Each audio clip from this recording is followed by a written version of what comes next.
So good morning everyone. Welcome to an incredible journey that we're going to go on today. It's going to be a journey through our gastrointestinal tract. It's a journey that will open your eyes. It's a journey that most people are ignorant about. And I find that whenever this is presented, people get very excited. Because how many people say, I've got a sore tummy? Well, there's no tummy down there. The tummy's up here. Many people don't realise where the different organs in their body are.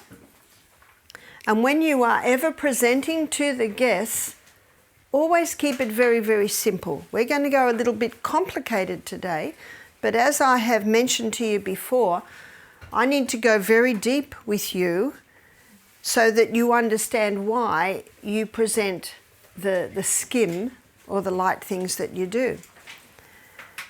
So I'd like to begin with a couple of Bible verses, Romans 12, 1 and 2, which I'm sure we all know. I beseech you therefore, brethren, by the mercies of God, to present your bodies living sacrifices, holy and acceptable to God, which is your reasonable service.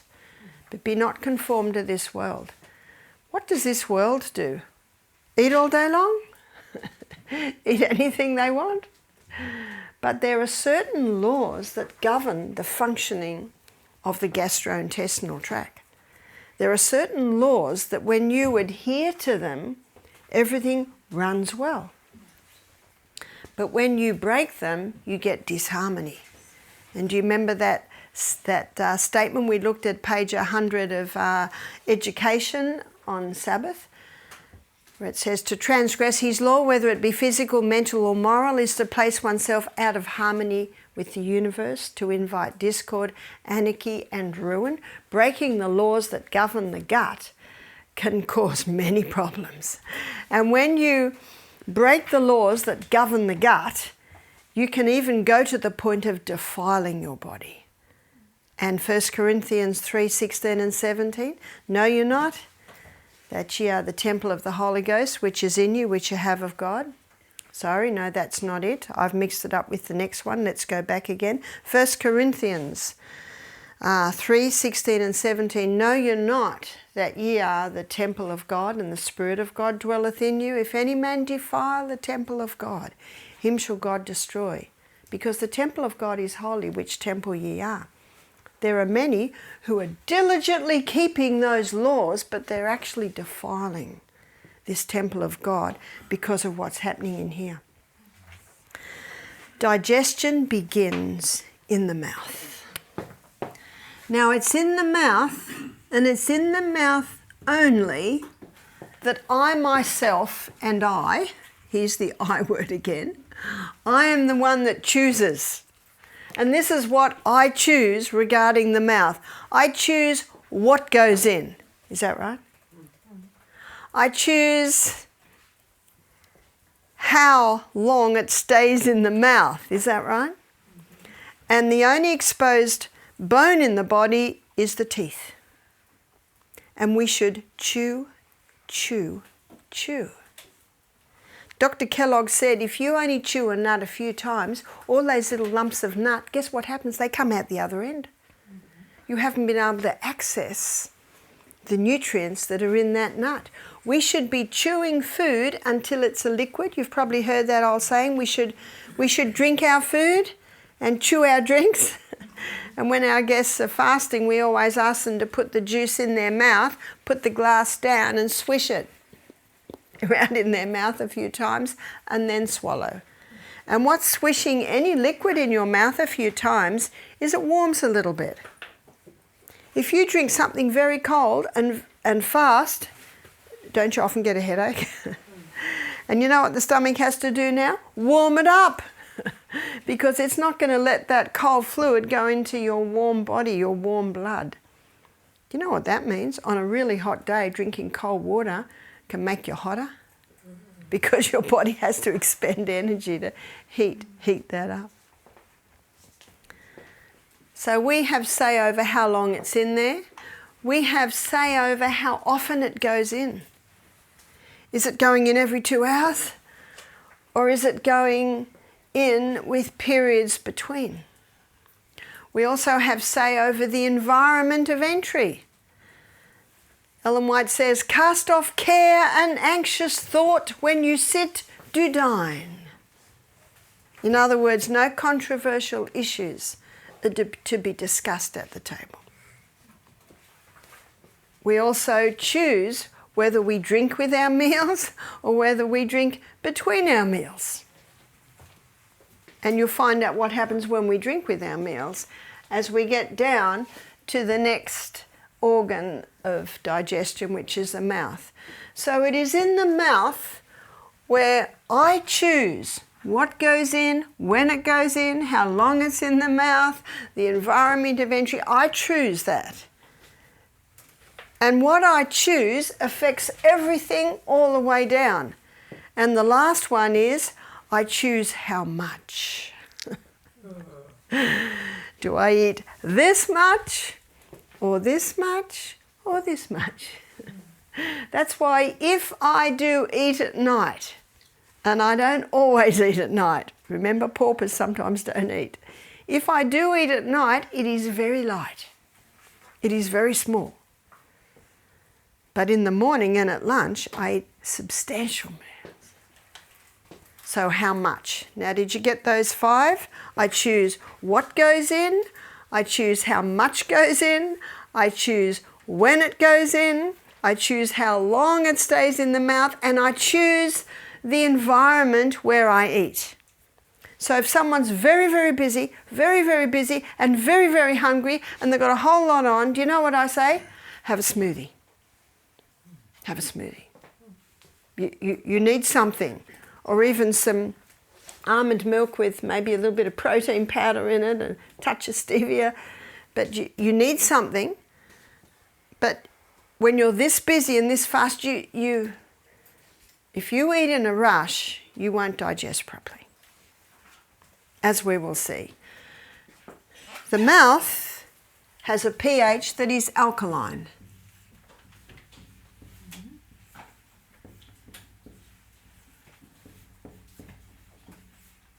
And the mouth, and most people don't realise, the mouth is where digestion begins, and only 2 different foods are digested in the mouth.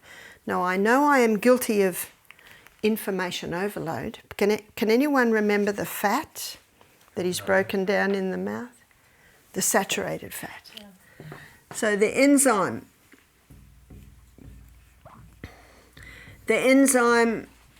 that breaks down saturated fat. Saturated fat is the only fat that's broken down in the mouth, and it's, sorry, I didn't mean to put that there. That's supposed to have a heading, and the heading is the food.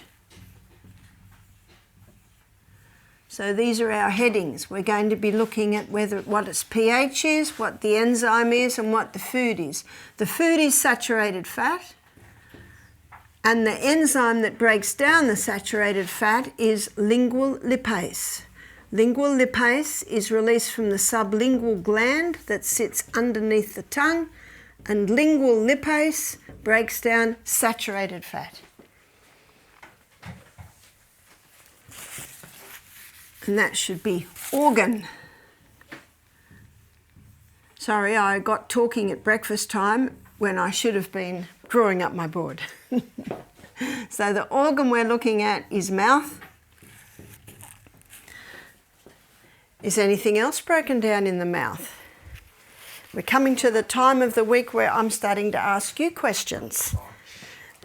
Aha, starch, yes. Starch is broken down in the mouth, or it could be carbohydrates. You could call it carbohydrates. Do you remember what breaks it down? It's a salivary amylase, and it's called ptyalin. P-T-Y-L-I-N. Or in some, and we better be correct here, in some anatomy and physiology books, it's an A and an N. Ptyalin.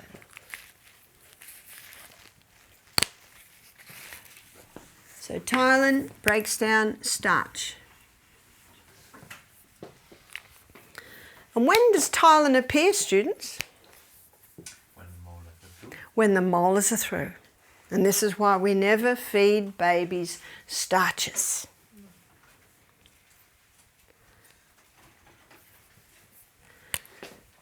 So now we're coming through the little valve here, and this little valve is called the cardiac sphincter. Cardiac refers to the heart, and of course it's not the heart, but it's called the cardiac sphincter because it's very close to the cardiac muscle, which is the heart, right next to the, so it's right next to the cardiac muscle, so it's called the cardiac sphincter. Notice how many layers this little sphincter has. 2. It has 2 layers. And you'll find a lot of people come to the health retreat, unfortunately, that have reflux, heartburn, because when you get into the stomach, which is the next organ, so students, what pH is the stomach? Acid. Acid. In fact, it's the only part of the body that should be acid. Every other part of the body should be alkaline. The only other acid part of the body is waste. When waste is coming out of the body, that's acid. So the stomach is an acid environment. And we'll look at what happens in this acid environment in a minute. But sometimes acid comes up, and it's called reflux or heartburn. It's called heartburn because it's coming up and it feels like your heart's burning. And I have friends, doctors, nurses who worked in casualty, or you call it emergency, I think, and people come in thinking they're having a heart attack, but it's actually heartburn because it's right close there. Now that muscle, remember what the cardiac sphincter is? It's a muscle. It sits right in the middle of your diaphragm. So it's basically sitting right there. Being a muscle and sitting in the middle of your diaphragm, it is of the utmost importance to keep your core muscles strong, because if you keep your core muscles strong, that will automatically strengthen that cardiac muscle. Now, I haven't met anyone who said that their doctor talked to them about keeping their core muscles strong for heartburn. So our muscles must be strong. Our core muscles. That's why every day you should do some sort of core muscle work. Well, once you get your core muscles very strong, you can probably maintain it by doing a core workout maybe 3 times a week, but you've got to get those core muscles strong, and that will help with reflux. And because it's a muscle, when it's relaxed, it's closed. And when it tightens, it opens. So if someone's stressed out, anxious, what's going to happen to that little muscle? It will open. And you talk to people with reflux, it gets worse when they're stressed. And God designed our stomach to sleep when we sleep. He designed our stomach that we eat breakfast like a king, lunch like a queen, and tea like a pauper. But in Australia, many people have breakfast like a pauper, lunch like a pauper, and the tea is the king and the queen together. And many people say, I just don't have time. So what happens is they have a huge meal at night, and then they sit in front of the television and fall asleep. Is that right? And then they get up and go to bed, and they find it hard to sleep because there's this huge furnace burning up the fuel in the middle of their stomach, and that can't stop, because if it stops, your food will rot and it can poison you. And so they lie down, and because of gravity, what's getting pushed? It's pushing against that cardiac sphincter. That's why when they feed babies early, too young, before they can sit, they're lying down. Doesn't matter with breast milk. But even when I breastfed my babies, I would keep them upright. And here is a little point too, while I think of it with breastfeeding babies, because you will meet many mothers that will ask you for help. Babies should feed like that. And yet how often are they all wrapped up and they're feeding like this? And when they feed like that, they pull the nipple and put strain on the nipple. And so the baby should feed like that. So if the baby's feeding on the right side, then you put their left arm behind the back. And then the other arm, of course, is the front, and have them laying like this. And the mother's sitting up. Now, the only time they were lying down really was in the middle of the night, because I used to sleep with all my babies. And when they woke, I just stuck them on and went back to sleep. So it's not that odd time, but mostly that will help to protect the nipple from being cramped or being overworked when the baby's first born. So the baby should feed like that. I just thought I'd mention that while we're on the subject, yes? Does that mean the baby's sitting on your lap? Well, the baby, you're holding the baby like this, and they're basically down like this. Okay. So their tummy is on your tummy. Mm-hmm. They're lying on you like that. Mm-hmm. So they're not actually sitting, they're basically almost lying on their tummy. Okay. And they're upright.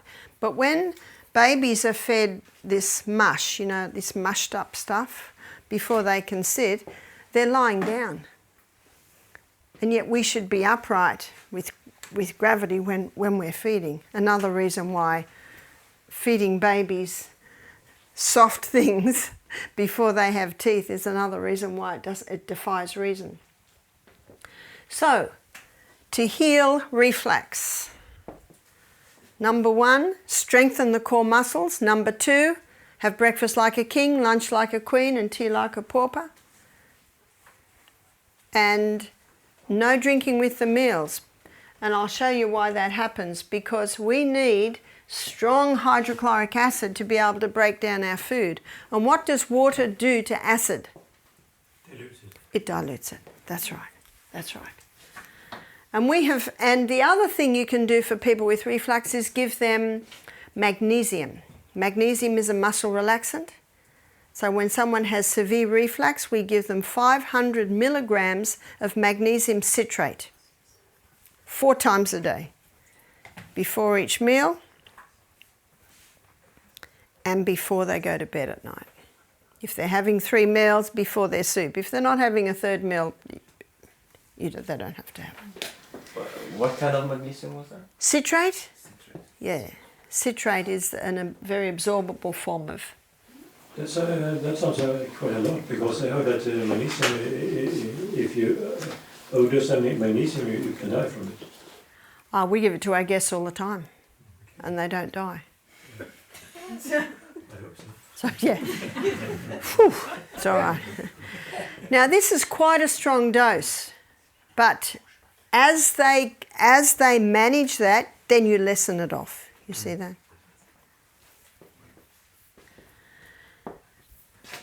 It's like eucalyptus oil. Do you know, in 1976, a little one drank some eucalyptus oil and went into a coma, so they banned eucalyptus oil. There was such an uproar about it that they do sell it now, but it's got poison on the glass. How many people die from alcohol? Quite a lot. That's right. And stories of young men someone dares them to drink a bottle of scotch a night, and they're dead within a couple of hours, but they haven't banned alcohol yet, have they? No. So when you say the magnesium might kill you, I thought, where'd that one come from? Where do you think that one might have come from? Yeah. The 3rd killer in the world today is pharmaceutical. Yeah. And this is not just medical mistakes. So now we're coming into the stomach. One more thing, we had a guest who had an ulcerated esophagus because the acid was coming up so much. So she's given antacids. You know what I say? What's going to break down the protein now? So what does she need? She needs to have breakfast like a king, lunch like a queen, tea like a pauper.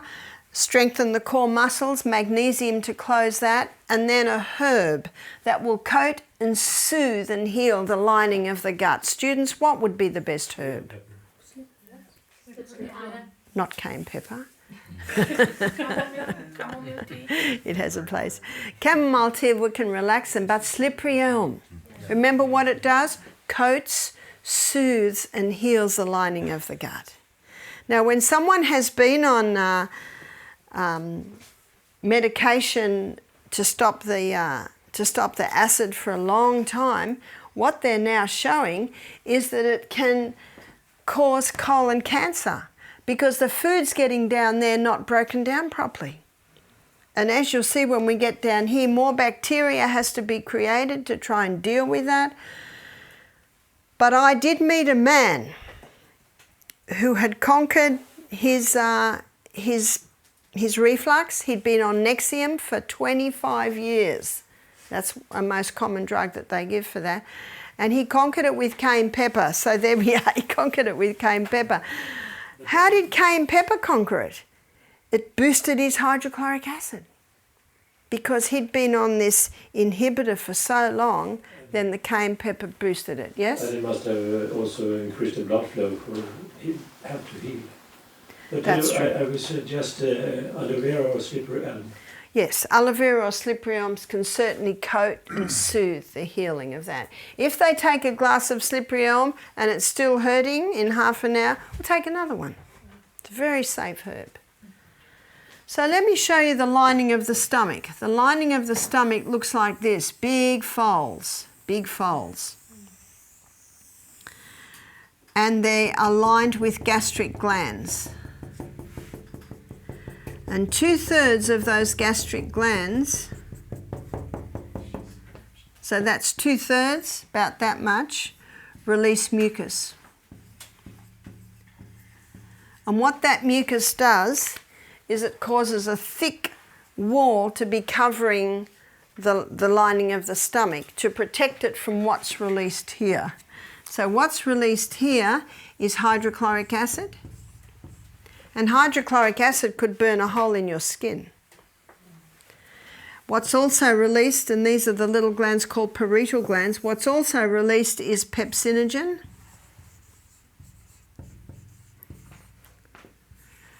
And when hydrochloric acid and pepsinogen unite, they release pepsin. And pepsin is the enzyme that breaks down protein.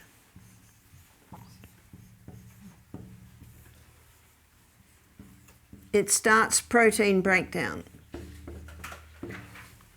Did you know that's the only thing that's broken down in the stomach? Nothing else. So the saturated fat, it starts the process in the mouth. The starch starts under the action of ptyalin. And then when it comes into the acid environment of the stomach, that's put on hold. And in the acid environment, that's where protein starts its breakdown. But the union of the hydrochloric acid and the pepsinogen can only happen in a very acid environment. And the pepsin will only work in a very acid environment. So if the person's drinking with their meals and watering all of this down, it's very difficult for that to happen. There's something else that's released in the parietal glands, and that is the intrinsic factor. What's the intrinsic factor? The intrinsic factor is required to absorb vitamin B12. So what I'd like to do now is I want to give you the vitamin B12 story. My thumb is going to be vitamin B12. And my finger is going to be R protein. In food, B12 is tied up with R protein. They're linked together. Now, when B12 and R protein come into the stomach, the hydrochloric acid breaks that union. So now, my B12 is free from my R protein. And in the stomach, the intrinsic factor is released. So let's say this is intrinsic factor. So now all the way down the small intestine, B12 and intrinsic factor float down, and then coming to the last part of the small intestine, which is the ileum, intrinsic factor and B12 connect. And when intrinsic factor and B12 connect, then they're absorbed into what's called the enterohepatic circulation. I'll write that down for you. Enterohepatic circulation.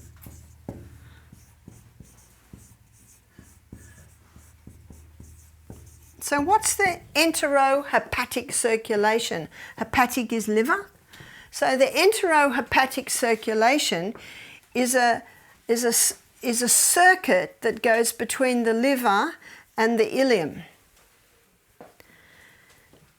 And as your body needs B12, it'll be pulled out of that and used. But if your body doesn't need the B12, it basically just stays in circulation. And you know what this means? You can have no B12 in your diet for 30 years before you show a deficiency.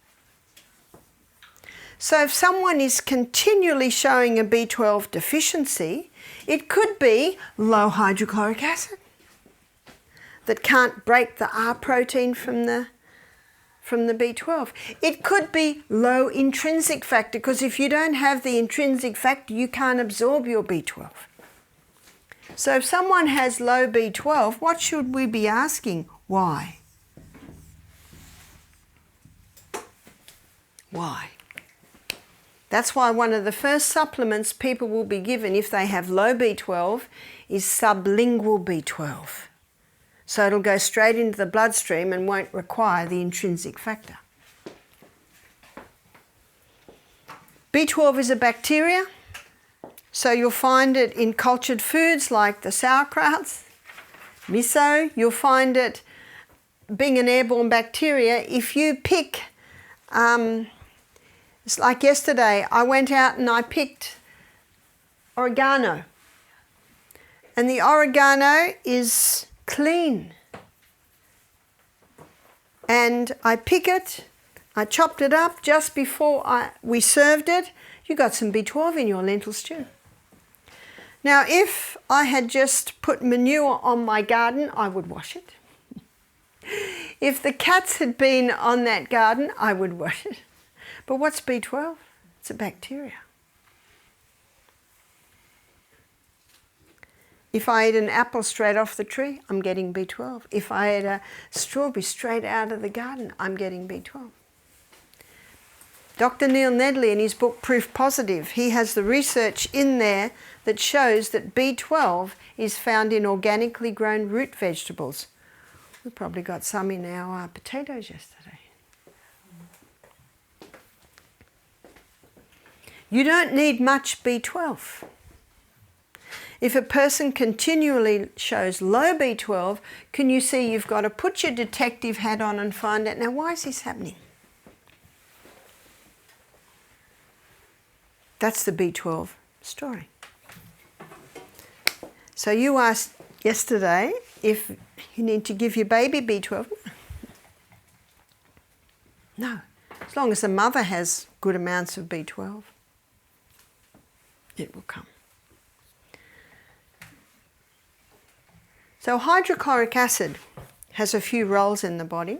So I'd like to show you the few roles. One is absolutely it connects with pepsinogen to produce pepsin, and pepsin breaks down your protein. But hydrochloric acid is also, and this is important to understand this, it's antifungal, it's antimicrobial, it's antibacterial. And in my book, Self-Heal by Design, I've got a chapter where I say the stomach's secret weapon, and it's hydrochloric acid. If someone says, I have too much acid in my stomach, I say, praise God, you'll break your protein down well. Because there's no such thing as someone having too much acid. Dogs have 10 times the hydrochloric acid that humans have. Have you seen what dogs eat? Rotten things. Cows that were killed a week ago and they're all rotten. Have you seen what they do? And you notice that they don't die? Have you ever wondered why they don't die? They've got 10 times the hydrochloric acid that humans have. And they don't die. So if you happen to eat something that has a bit of pathogenic bacteria or fungus in it, and you've got strong hydrochloric acid, it'll deal with it. So I'm going to tell you a story. This is a true story. I've heard references to this story. I read about it in a magazine and I found the name of the book and the author, and I got our office girl to see if she could find it for me. And Amazon found it in a state college library in the US. They charged me 20 cents because it was written in 1833. And they sent me the book, cost me $20 by the time I got it. It's called Observations and Experiments on the Physiology of Digestion by Dr. William Beaumont. So let me tell you the story that started this book. Dr. William Beaumont was called to an accident in a trading store. And this would have been probably going from the 1700s to the 1800s. A young man called Alexis St. Martin had sustained a gunshot wound to his stomach. He was only, I think, 18 at the time. Dr. Beaumont tended the young man because part of his ribs had been blown out, part of his side had been blown out into his stomach. And he said the man would not live, but they took him to hospital and patched him up the best they could. But the young man got better. Every day he'd get stronger and stronger. And I think it took about 6 weeks, 2 months, and the young man was healed. But he had a hole in his stomach, and it was like a mouth, and it had like a flap of skin over it. In the book that I have, there's a pencil drawing of what it looked like, and it was basically about here. And one picture showed what it looked like in the morning. So here's the hole, and the folds were like this. And then when he started to eat and the muscular cramping brought it in, so it basically just looked like that. So Dr. Beaumont saw his opportunity and asked Alexis St. Martin if he would come home and he could live with Dr. Beaumont and do simple things around the house, and he would pay him a small wage. But Dr. Beaumont wanted to do experiments, and what he did was he'd get a piece of silk thread, he'd put a piece of food on it, and he'd put it in the hole. After an hour, he'd pull it out, back in. After another hour, pull it out. So he kept doing this, and this research changed the world's view on digestion. So at that time they thought digestion was more a mechanical process, and now they saw that it was a chemical process. And in his book, it's meticulously documented, all his research. Though the first third of the book tells the story of the Alexis St. Martin, he actually totally healed, except for this hole in his stomach. Dr. Beaumont said he could have stitched it, but he said, no, I don't want anything else to happen. You know, leave it, I can live with it. And so he went out, he married, he lived till he was 80. And he probably would have lived longer if he hadn't got too much into the alcohol. But what I found very interesting, there were 5 things that caused the stomach to hold the food longer than it should. And what Dr. Beaumont found was that digestion averaged 3.5 to 4 hours. And he was experimenting on him for years. 3.5 to 4 hours. And then the stomach loves a rest of 1 to 2 hours. Because as we go through this, you'll see that the main part of digestion is not the stomach, it's further down. So even when the stomach's empty, you're still absorbing nutrients down here. You don't have to eat when the stomach's empty. And the stomach likes a rest, so it can make more intrinsic factor, more hydrochloric acid, more pepsinogen. So what were the 5 things that caused the stomach to still have food in it 8 hours later? If Alexis St. Martin overate, Dr. Beaumont came to the conclusion that there's only so much hydrochloric acid pepsinogen released. If you overburden the stomach, it takes a long time. It's like asking my big strong son to carry a heavy load up the hill. He'll carry it up quite quickly. But you ask me to carry the same load, it might take me 8 hours.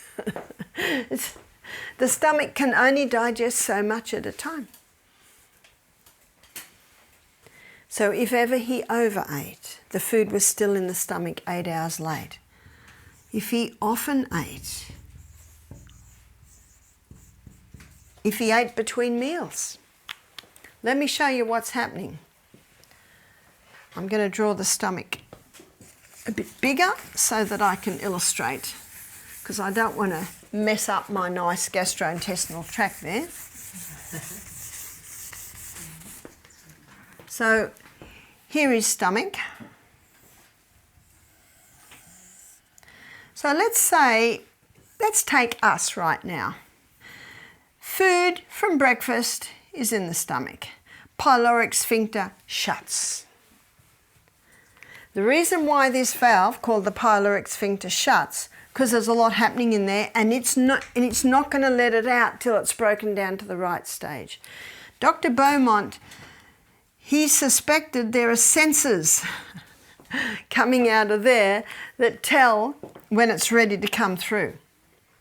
And it's not ready yet, it's only been 2 hours. And after 2 hours, the person has a biscuit and a cup of tea. How often does that happen?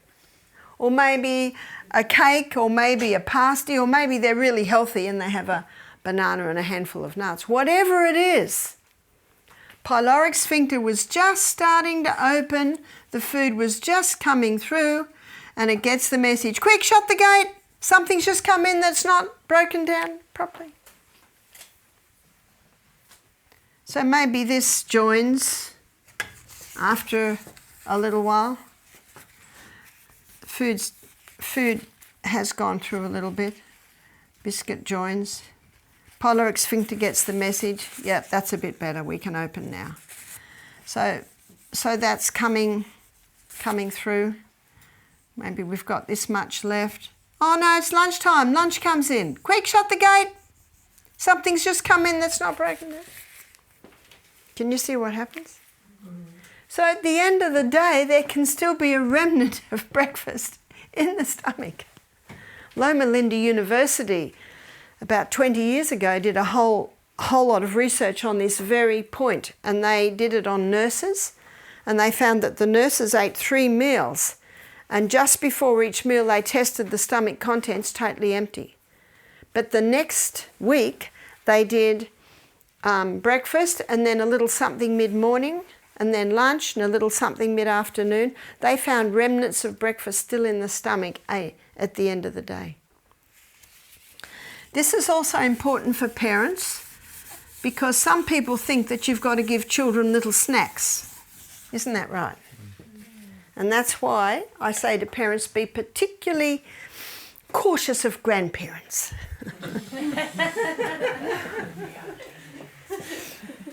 So when my son married a girl that already had a little boy, I knew I had to bind this little boy to my heart, so I bought a scooter.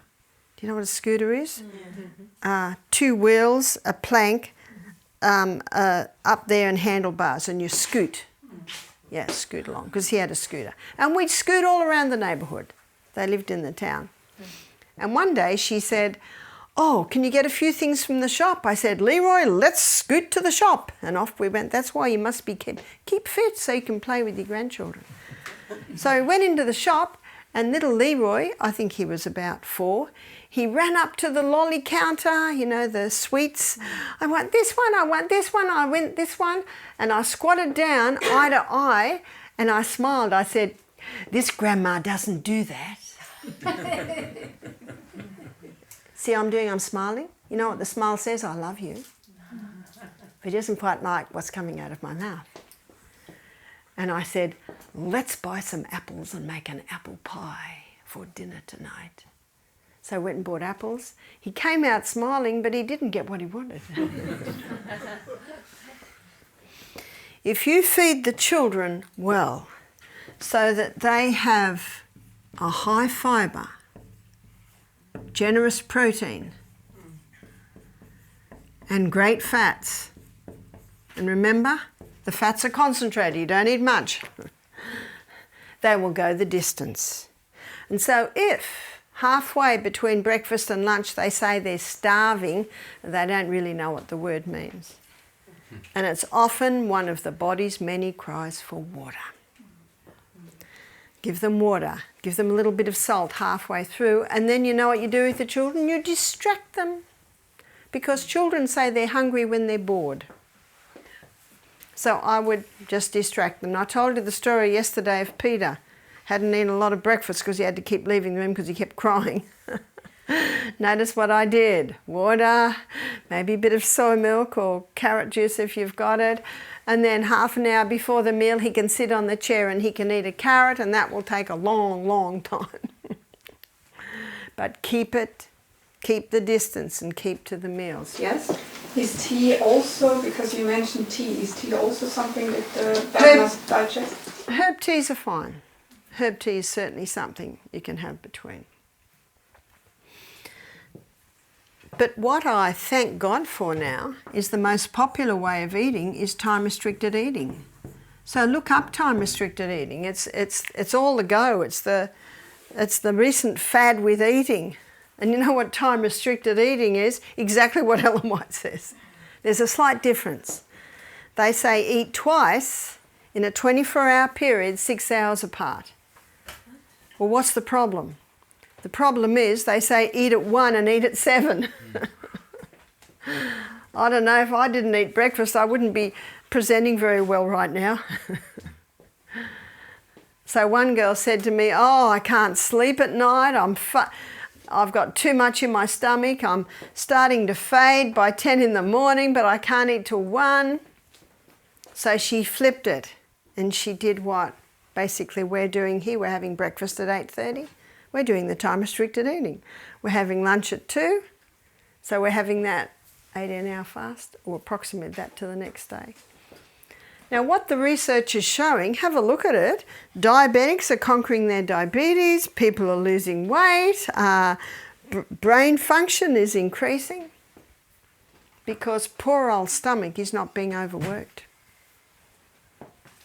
Some say you need to take hydrochloric acid supplements as you get older, because as you get older your hydrochloric acid depletes. Why does it deplete? It depletes because the person's eating all day and they're drinking with their milk. Poor old age. If you notice, it gets blamed for so many things.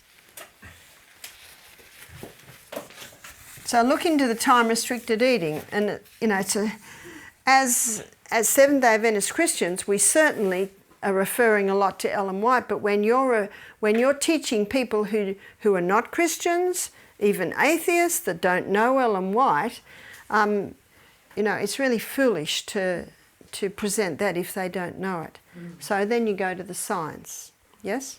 But in between, as long as they are again on this, I mean, they will take over this diet, but in between they still have not enough hydrochloric acid quite often. So you can give the hydrochloric acid. Yes, there is a place, but a lot of hydrochloric acid tablets come from the pig's stomach. So what you can do, you can buy betaine hydrochloride, and betaine hydrochloride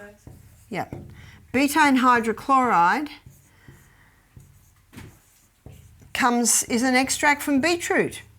and it will boost the hydrochloric acid very nicely.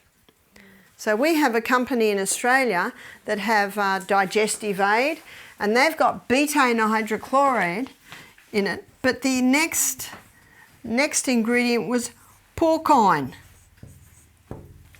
That's from the pig's stomach. So be careful, read your labels. Would it be sufficient with beetroot powder? No. No, okay. No, you need to get because the betaine hydrochloride is an extract. So how else can you boost hydrochloric acid? Well, we've got to go to the true remedies and make sure that they are having adequate water. Yeah? Cayenne pepper before you... Yes, we're getting to that. That's good. Your liver makes the hydrochloric acid. And yesterday, my liver needed 2 cups of water to make enough hydrochloric acid for breakfast today. Yesterday, my liver needed 2 cups of water to make enough hydrochloric acid for lunch today. So if someone's eating 3 meals a day, they need 6 glasses of water the day before so the liver can make enough hydrochloric acid. And that's just for the hydrochloric acid. So dehydration. Everyone has a glass of water when I present that. They need to go and rest. You can always bring the stomach into the rest lecture. The stomach needs a rest at night and it needs a rest between meals. So I often will weave the stomach into my rest lecture. So what inhibits hydrochloric acid? Yeah? Question, you said 2 glasses of water the day before. Is the hydrochloric acid stored somewhere? Liver. In the liver. So the liver makes the hydrochloric acid. And it's stored, and when And it feeds it into the parietal glands that are right in the dip of the folds in the stomach. So when we strain the liver, can it also help to have more hydrochloric acid? It can, but water's the main thing with the liver making it. Now here's a very interesting point.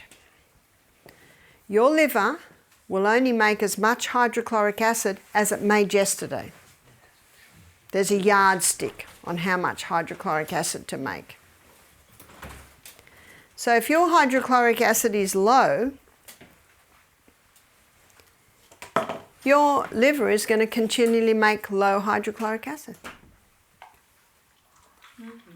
Because remember the yardstick? Your liver will only make as much hydrochloric acid as it made yesterday. And that's where betaine hydrochloride, why did I rub it out? Betaine hydrochloride, when you start taking that, then the liver gets the message, oh, there's more hydrochloric acid there. So it starts making more. Did everyone get that, or do you want me to repeat it?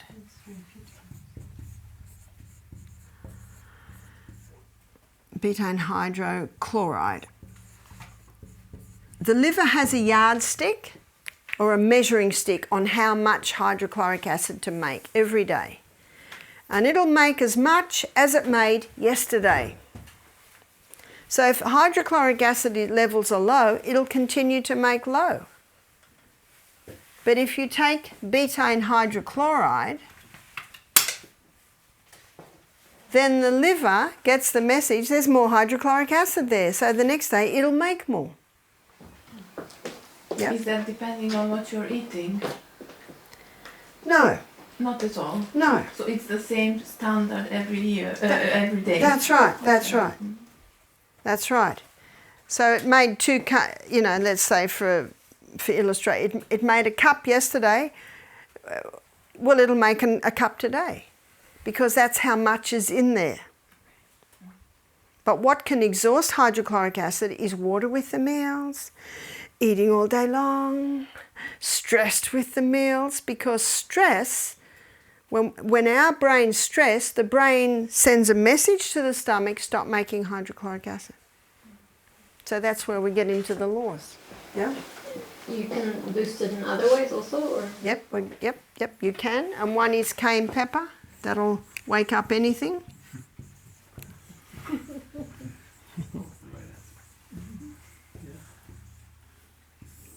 and bitter tea. But notice that I didn't get to these until I'd shown you how you can apply those laws to digestion. But when you've been talking about the 8 remedies, you've been talking about preventing it from the hydrochloric acid from being depleted. Yeah. But can you also boost it through the 8 laws? That's right. You need more water. You need to start you need casting off care and anxious thought as you sit to dine. So you've got to turn the tap off. Exercise increases blood supply to the stomach, which can trigger the more hydrochloric acid because more blood. So can you see that? So that will not only prevent loss, but it'll also help to heal from loss. But you did say that there's a standard and it will do the same every time. That's right, unless you put these in too. But if you don't do that, these aren't going to do much. Because you might do this, but then you keep drinking with your meal, so you water it down anyway. So the 8 remedies won't boost it, it will just keep it from being depleted. It'll keep it from being depleted, and once the person stops drinking with their meals and starts drinking between meals, then the betaine will work. So it's not enough to do this. So this will prevent it, and this is an important part of boosting it again. Bitter tea. What is bitter tea? This is the tea that we use. I think we did discuss this in the, we call it digestive tea. So it's 1 part dandelion, all your bitter herbs. It's 1 part gentian, 1 part licorice, and 1/2 a part golden seal. Do you remember golden seal's nickname? King of tonics to all mucous membranes.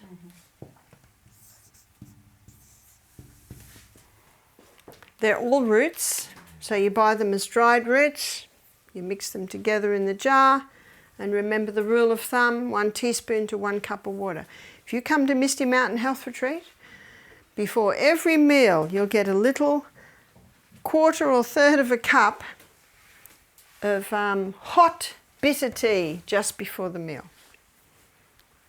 So what that hot bitter tea does is stimulates your parietal glands to release some more of your digestive enzymes, and that again can flip the brain to start making more, giving the message to the liver. Dr. Kellogg said 1/4 of a cup of very hot water just before the meal can also bring the blood. Yes? I'm just curious though, isn't the body smart enough to produce more hydrochloric acid without those 3 things if you're following the 8 remedies? If you've depleted it and then you start following the 8 remedies again so you're healing, is the body not smart enough to produce more acid without the boost 3? It may, but it may take a lot longer. Yeah, okay. I suffered from anemia for 13 years. I had to take iron tablets. Sometimes I thought I was going really well and I'd stop taking the iron tablets and then I'd go down without me realising it. I even had to be rushed to hospital and given a blood transfusion. The hemoglobin levels in the blood should be between 11 and 15. Mine got down to 5 and death is 3. That's when they gave me the blood transfusion.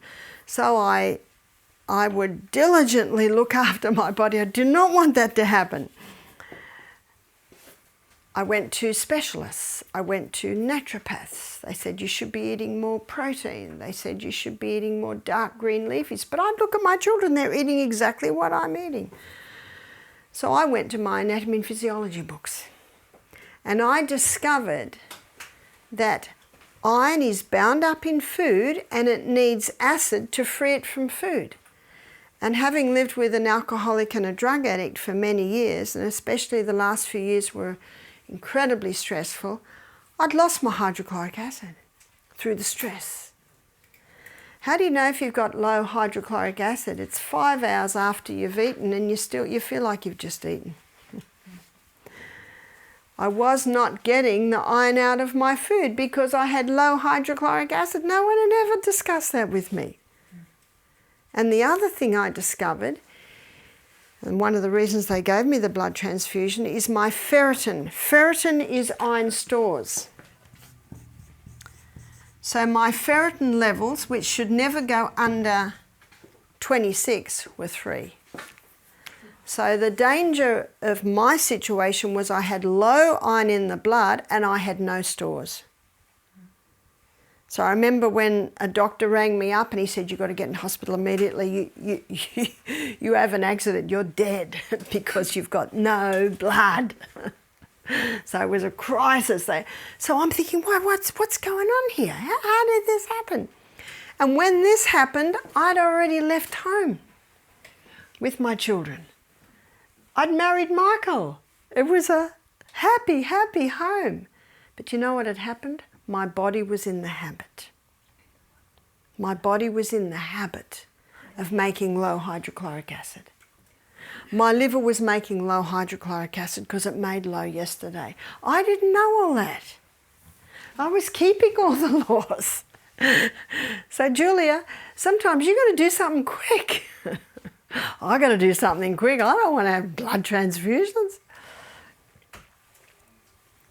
So when I discovered this, that ferritin is iron stores, and you know what iron needs to store it as ferritin? Protein. That's how iron stores as ferritin. It must be with protein. And if your hydrochloric acid levels are low, you're not breaking down your protein. So it all came back to what? This. That was the cause of my problem. That was the cause. So I did 2 things. I made this tea up. And I started having 1/3 of a cup of hot bitter tea before every meal. And I began implementing more legumes. I used to have legumes once or twice a week. I started to have legumes and some nuts every meal. So I boosted my protein intake and I had the bitter tea. After 6 months, I had another blood test. And I rang up the doctor's surgery and the secretary said, sorry, he's pretty busy. I said, can you give me the results? She said, no, I can't. But I said, you could answer some of my questions, couldn't you? And she said, yes, I could. I said, my hemoglobin, is it above 8? Yes. Is it above 9? Yes. Is it above 10? Yes. Is it above 11? It was above 15. Highest end of the scale. Now, I'd been living on and off on iron tablets for 13 years. And I was on no iron tablets. I said, tell me my ferritin levels. Is it above 26? Yes. Go up higher. It was way up about 50. Just out of interest's sake, what's my B12? High. What had I done? All I had done was take this bitter tea.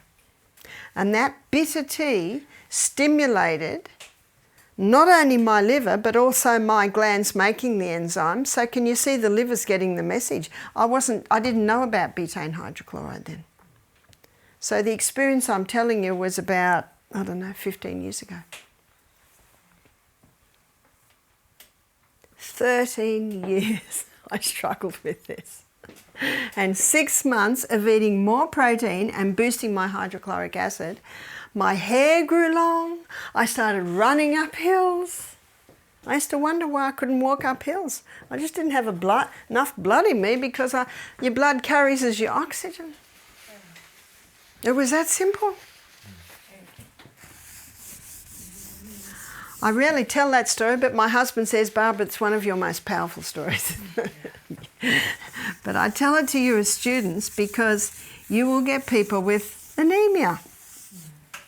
Instead of just taking iron tablets, you've got to find out why they've got anemia. Yes? And you didn't need to take the same hydrochloride. I didn't know about it. Yeah. And the dandelion is root? The root. Yeah. Yeah. So those bitter, bitter herbs. Can you see why I love this tea?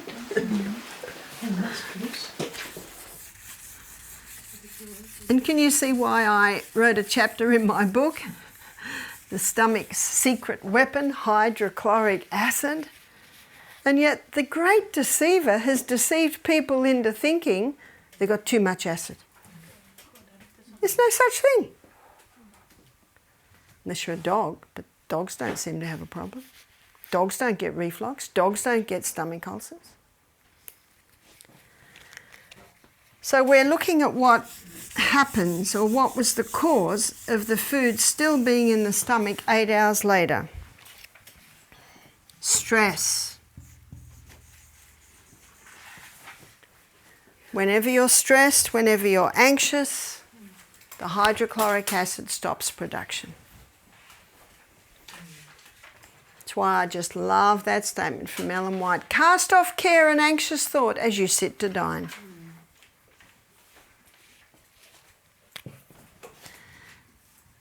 Alcohol.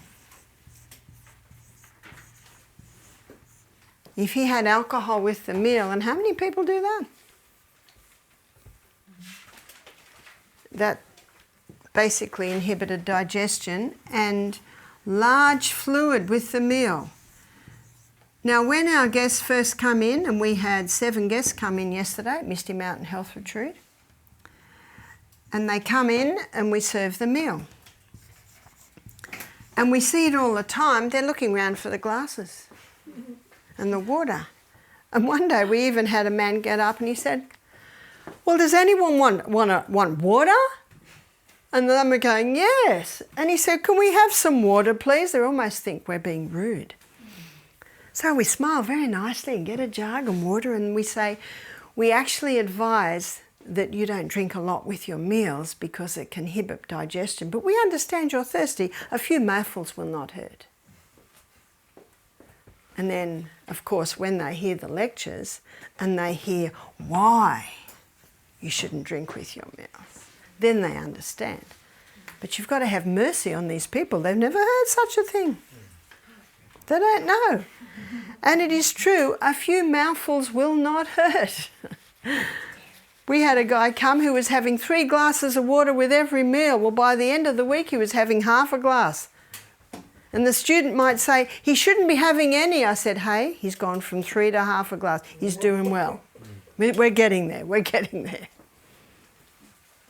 We're getting there. And how many people you will meet that come to your retreat that do all of that. And that's why that story is a great story to share.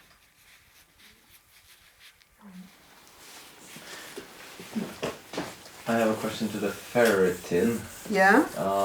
Does it have to be connected to protein? Does the iron have to be connected to protein? That's right. That's how the body stores iron. It stores it as ferritin, but it needs to be bound with protein to store it. And by the way, if you've got too much iron floating around your body, that can feed bacteria. That's why the body likes to store it as ferritin. It's your stores. I haven't had a blood test for about 12 years, I suppose. I don't know what it is now, but my energy levels are great. You know, everything works, so I don't have one.